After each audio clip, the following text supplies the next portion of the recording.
আজ আর আমার কোনো আফসোস হয় নাই বিপুল পৃথিবীতে হারিয়ে যাওয়ার জন্য। একটা মানুষ ভালোবেসে তার যতটুকু চেষ্টা করে সমস্ত রকমভাবে চেষ্টা করে আমি দেখে নিয়েছি, ক্ষমা চেয়ে তাদের নিজের আত্মসম্মান, ইগো, নিজের সব কিছু ভুলে ধুলোয় মিশিয়ে দিয়ে সমস্তভাবে আমি দেখে নিয়েছি। সবাই মনে করেছে এটা তো ওর অভ্যেস, পায়ের নিচে পড়ে থাকা তো ওর অভ্যেস।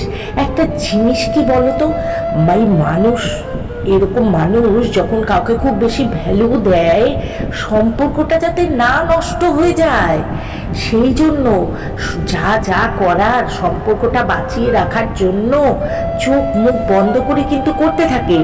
সেই মানুষগুলো, এরকম মানুষগুলো যখন জনসমুদ্রে হারিয়ে যায় কষ্ট পেয়ে, তাদের খবর কেউ রাখে না। তাদের মানানো তো দূরের কথা, খবরও কিন্তু কেউ রাখে না। আর কি, আমরা কিন্তু অধিকাংশ মানুষই আরাধ্য দেবতার কাছে প্রতিনিয়ত অন্তত দিনে 1 মিনিট হলেও প্রার্থনা করি সবার ভালো হোক, শত্রু মিত্র সবার ভালো হোক।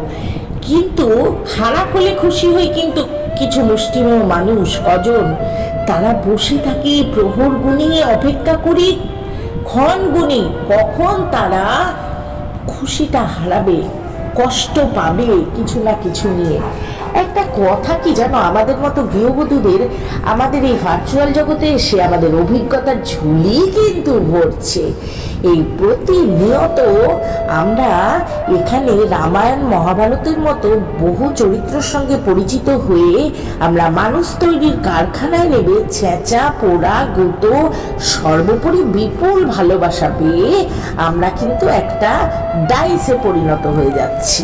আর একটা কথা কি বলতো, জীবনে চলার পথে চলার জন্য সবচেয়ে বেশি দরকার কি জানো? কিছু জিনিস একেবারে ভুলে যাওয়া, আর কিছু জিনিস খুব ভালো করে মনে রাখা, যাতে সময় এলে পিছনে ফিরে দেখলে বলা যায় যা হয় ভালোর জন্যই হয়।